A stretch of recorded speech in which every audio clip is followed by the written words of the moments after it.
Okay, today's cardinal lesson, we're talking about this thing called step up in basis.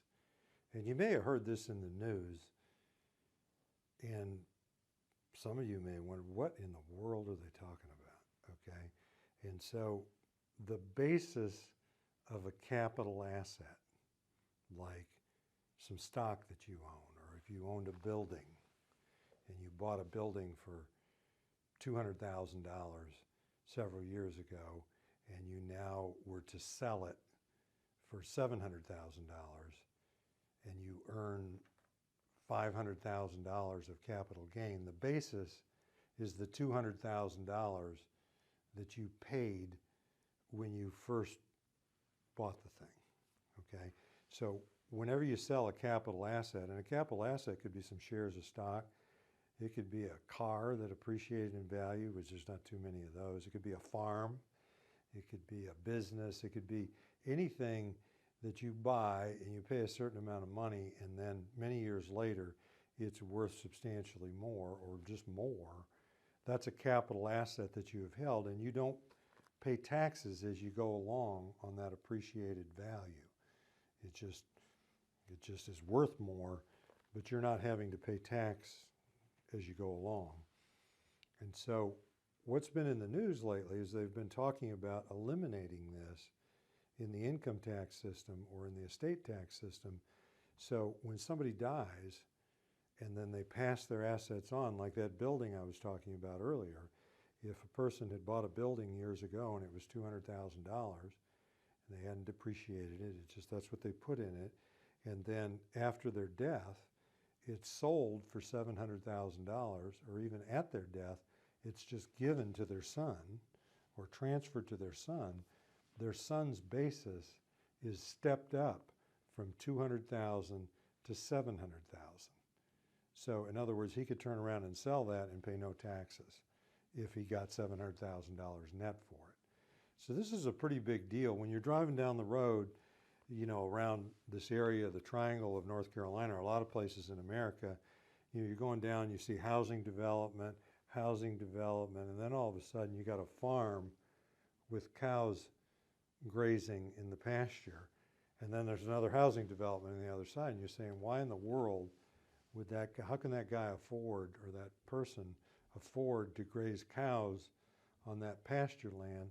You'd think he'd just sell it to a developer and he'd get $200,000 an acre or something. And the reason is, possibly, is first of all, it's his farm and he doesn't want to move. And then it also could be that they're waiting, because they know it goes up in value every year, and they're waiting till the next generation or the next generation's waiting, because he's in a nursing home and they're knowing that he's going to pass at some point, and this property could be going in value from, for $5 million or something, and his basis in that while he's alive is $200,000, and then when he passes away, it's going to get stepped up to $5 million, and he's going to owe, or his beneficiaries are going to owe, no capital gains tax. So a step up in basis happens at death, and what they're talking about or proposing is eliminating that, of saying this is a freebie that goes to America where stuff is appreciated a lot. When it passes to the next generation, they can sell it after that, just take the money, and they owe no taxes to the government. And in some of the latest proposals, and these are only proposals, they're talking about only eliminating it for people that have over $1 million estate. So there's a lot of things floated around, and it takes a lot to change the tax law. And that's why I don't usually talk about proposals too much, because until the stuff's really law, I'm simply talking about that because it's out there in the world a lot, and people are getting an awareness of this step up in basis. Now, if you own some stock that maybe you purchased this a long time ago, or maybe your mother did, and she passed it on to you, or your father, and so you've held these shares and you've owned them for a long time, so they've substantially appreciated since you've had it. And you're kind of wondering, like, what can I do with those?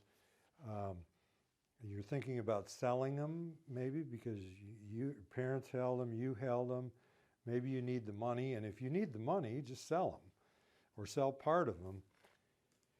If you hold them till your death, then whoever's named to receive them is going to get a step up in basis of whatever they're trading for on the date of your death. So capital assets can pass from generation to generation with a step up in basis and no capital gains tax. There's another alternative to this, is with the shares of stock or the land or anything else, you could donate that in pieces to the charity of your choice.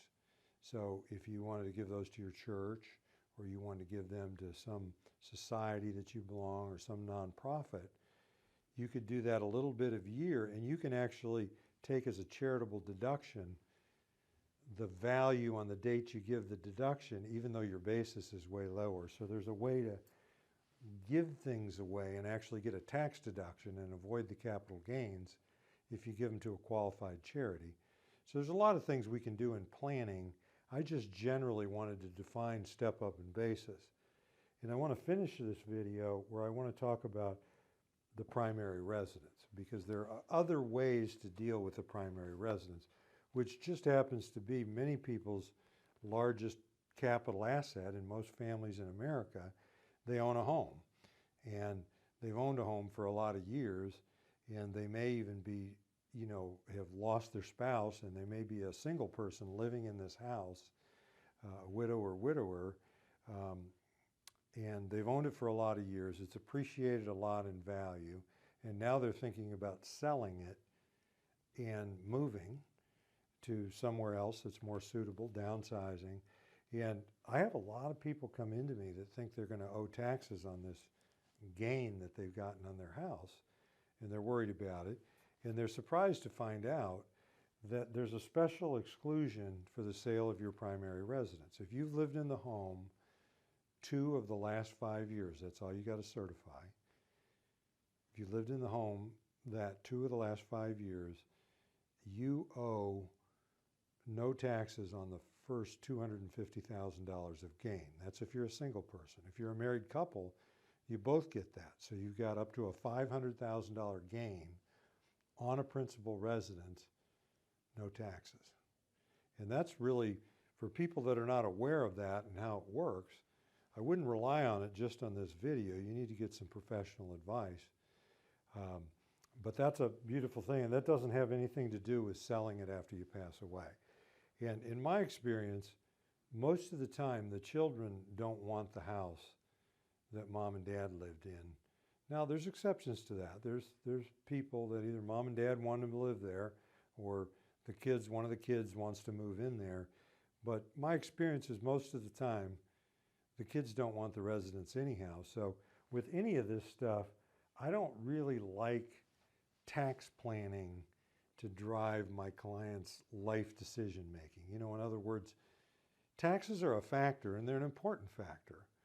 But when they're the only factor, or the beginning factor, and they're all we talk about, and then they're the ending factor on making our decisions, I usually give those kind of clients, how about we talk a little bit about what you want and what your lifestyle calls for and what's important to you, and then we're going to look at how much taxes you're going to have to pay to get that, and then maybe we won't do it. But I just want to have a word of caution. And when I have people that really start with taxes are driving everything, I'm going to start right away giving them some feedback that I think that I'd like to see that become a little less of an importance in their decision making, and just make them and their personal life or their enjoyment as a couple to be more important than taxes.